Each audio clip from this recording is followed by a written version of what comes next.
가디언이 축구를 좀 진지하게 보잖아요. 이 경기 내용을 묘사하는 상보기사를 쓰면서 이강인 얘기로 시작합니다. 첫 문단이 이강인이에요. 파리 생제르맹이 자기 진영 깊은 곳에서 이강인이 후방으로 공을 따라가더니 몸을 돌렸고 탈압박해서 자신을 압박하던 상대 진영으로 오히려 돌진했고,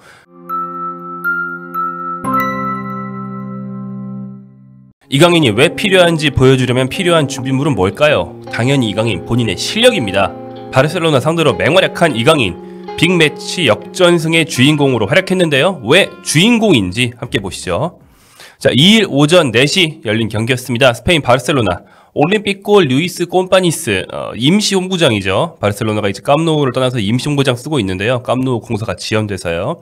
여기서 열린 챔피언스리그 리그 페이즈 2라운드 파리 생제르맹과 바르셀로나의 빅매치였습니다. 파리 생제르맹이 원정임에도 불구하고 2대1 승리를 거뒀는데요. 이 경기에서 이강인 선수가 어떤 활약을 했는지 살펴보겠습니다. 먼저 이강인이 선발이 아니기 때문에 투입되기 전 상황을 얘기할 수밖에 없는데요.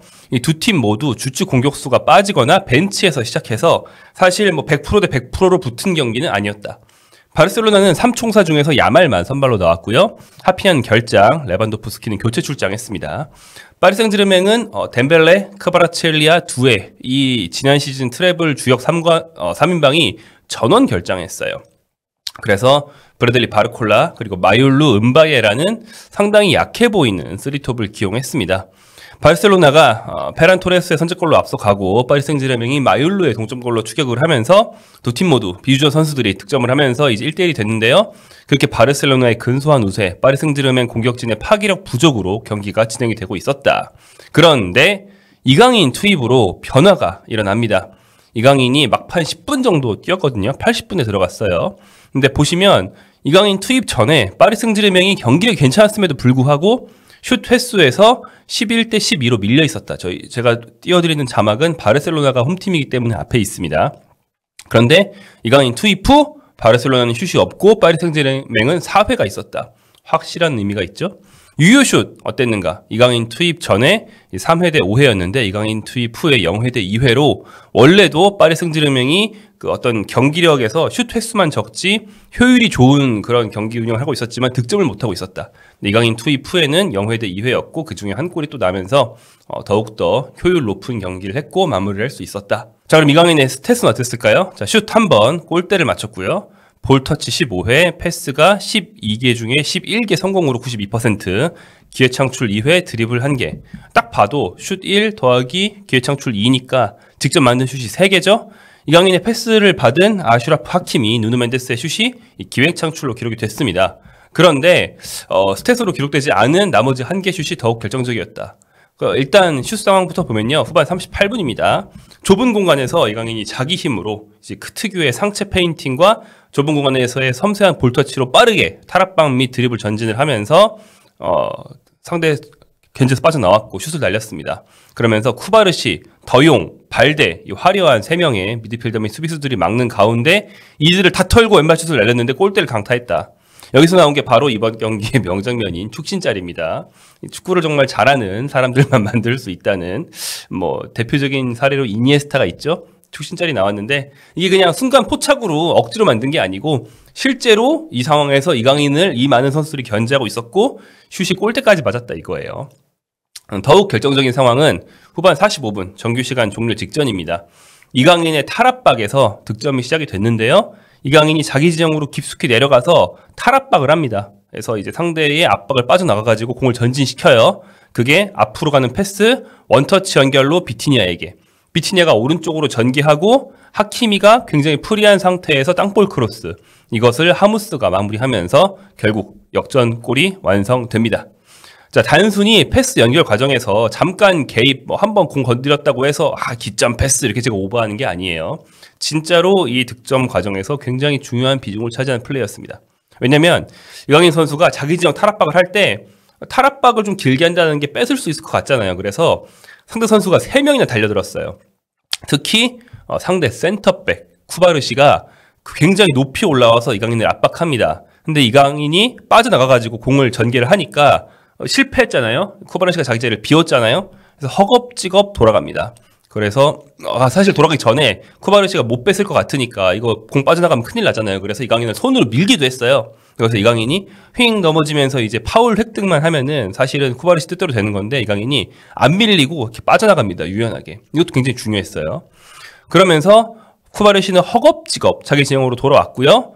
이때 제때 돌아온 것처럼 보였지만 간신히 돌아왔기 때문에 수비 라인 4명이 오프사이드 트랩이나 어떤 수비 조직을 만들지 못했죠.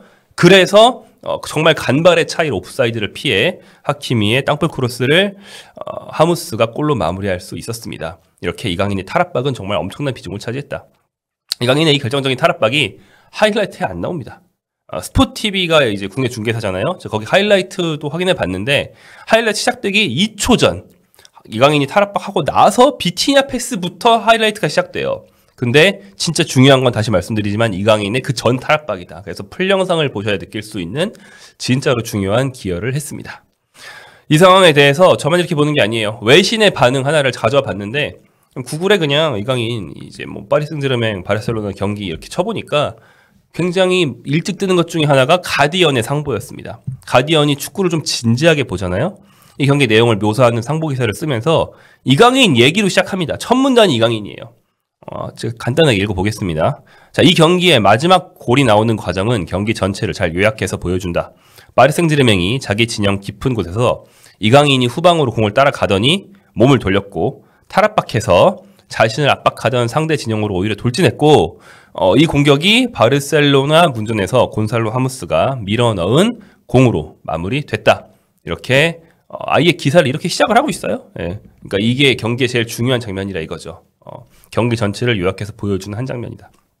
그리고 이강인이 득점 과정에 관여했으니 마지막 문단도 이강인 얘기로 끝날 수밖에 없습니다. 자, 마지막 문단이 이제 역전골 상황인데요. 하지만 파리 생제르맹은 균형을 깨기 시작했다. 이강인은 안쪽으로 파고들다가 골대를 때렸다. 멘데스 헤딩슛이 막히고 시간이 촉박한 가운데 이강인은 끝까지 공을 따라갔으며 마지막까지 노력을 퍼부어 마지막 단 한 번의 공격 기회를 만들어낼 수 있었다. 비티냐는 언제나처럼 합리적인 판단을 했고 하키미는 오른쪽 측면에서 여전히 질주하고 있었다. 공간으로 넣어준 완벽한 패스를 하무스가 결승골로 만들어냈다. 이렇게 이강인의 플레이를 굉장히 중요하게 묘사하고 있습니다. 자, 이강인 선수 이번 경기 잘했어요. 왜 잘했을까? 상황을 보면요. 아까 말씀드린 것처럼 주전 공격수 4인방 중에 바르콜라만 빼고 전원 부상 당했습니다. 그런데 믿었던 바르콜라가 드리블 성공이 5회 시도 중에 2회 40%. 사실 뭐 성공률이 그렇게 중요한 건 아닌데 뭐 아무튼 더 중요한 건 치명적인 플레이가 많지 않았다 이거예요. 어정쩡한 경기력이었다. 마율루와 음바페 뭐 후술하겠지만 제가 뒤에 말씀드리겠지만 선발로 나온 이유가 있고 꽤 잘해줬어요. 근데 풀타임은 무리였습니다. 결국 득점을 만들어내는 힘이 충분하지 않았다. 그래서 교체를 막 합니다. 그래서 이강인 투입 후에 파리 생제르맹 공격진이 어땠냐? 다 바뀌었어요. 원래 풀백이었던 멘데스가 올라오고요. 이강인과 은장투, 하무스 이 세 선수가 교체 투입이 됩니다. 은장투는 진짜 솔직히 저도 잘 모른다. 그래서 이런 4명 조합이었기 때문에 뭐 거의 뭐 비주전 조합이나 로테이션 선수 조합이라고 할 수 있거든요. 그래서 이제 이 환장의 라인업에서 이강인이 북치고 장구치면서 풀어가지 않으면 답이 없는 상황이었고 이강인의 탈압박과 패스 전개에 팀 공격 전체가 걸려 있었습니다. 이렇게 에이스라는 기대감을 많이 받을수록 잘하는 게 또 이강인의 특징이죠. 경기를 쥐고 흔들었습니다. 짧은 시간이지만 볼터치가 15회였는데 이강인 선수가 뭐 10분 조금 넘는 시간 동안 뛰었단 말이에요. 90분으로 환산하면 거의 한 100회 정도 됩니다. 100회 넘죠. 독보적인 수치입니다. 풀타임을 소화한 선수 중에서 추다 볼터치가 86회라는 걸 생각하면 공격진의 선수가 이렇게 볼터치 많이 한 건 독보적이거든요. 그래서 10여 분 동안은 경기 보시면 10분밖에 안 되잖아요. 풀로 보셔도 얼마 안 되거든요. 진짜 이강인이 거의 쥐고 흔드는 걸 보실 수 있습니다. 막판 10분은 이강인의 엄청난 비중으로 이겼다고 해도 과언이 아니다.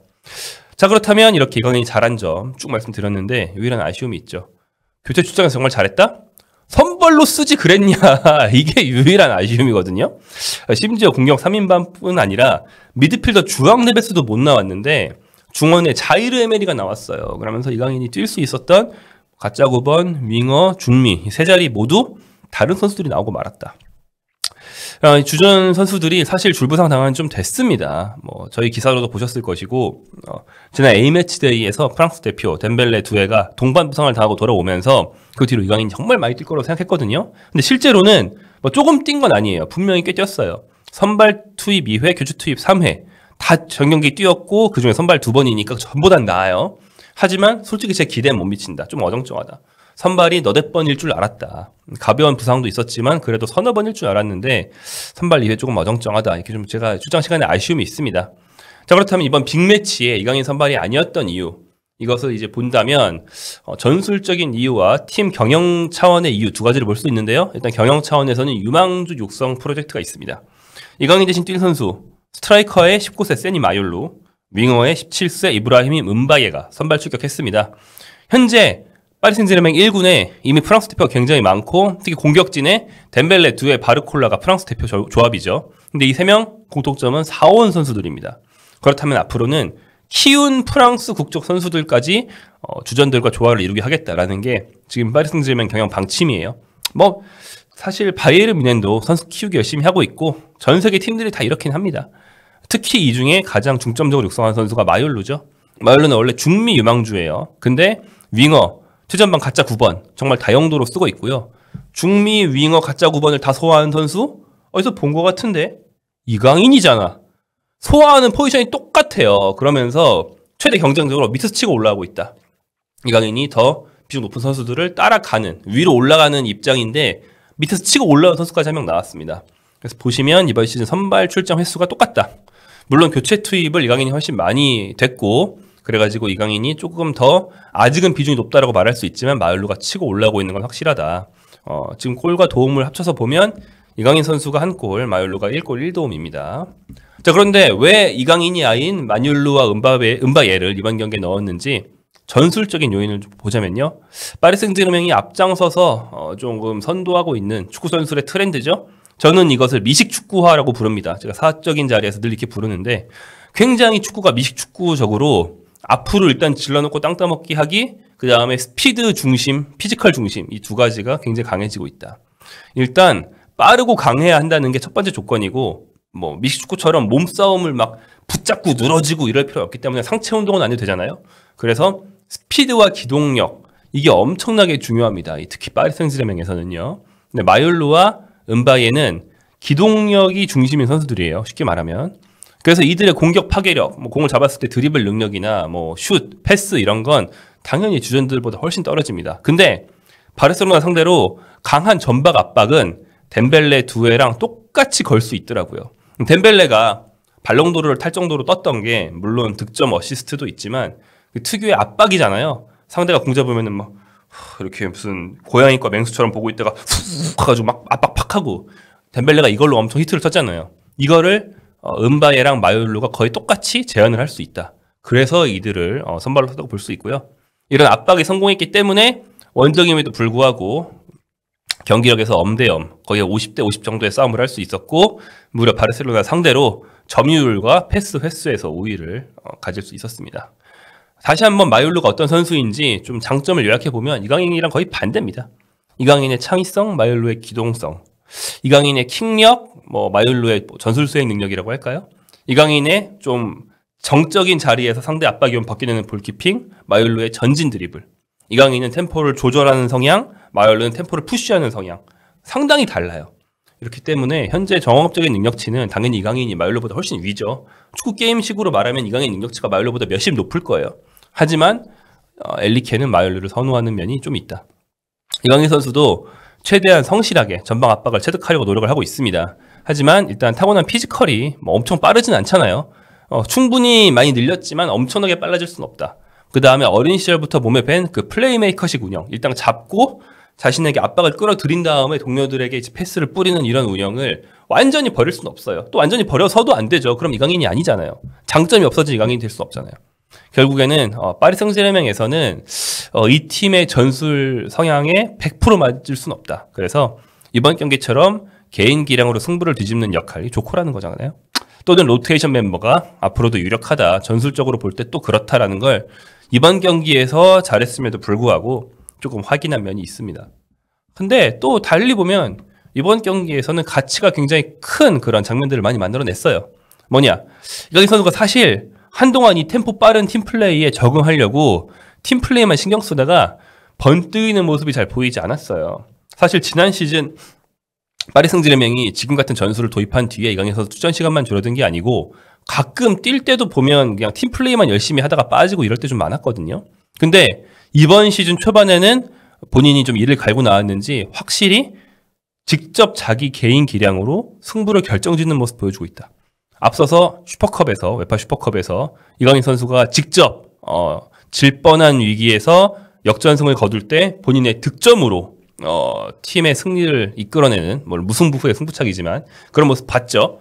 이번 경기에서도 교체 투입된 뒤에 굉장히 과감한 플레이를 여러 번 성공시키면서 제자리에서 소극적으로 팀 플레이만 하는 게 아니고 내가 주인공이다, 내가 해낸다 이런 마음가짐으로 경기를 했고 성공해냈어요.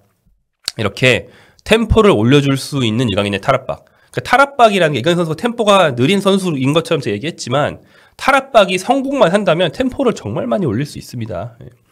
탈압박 능력이 없이 기동력만 빠른 선수는 공을 잡아낸 상대 압박한다? 그럼 쇼패스로 풀어나가겠죠.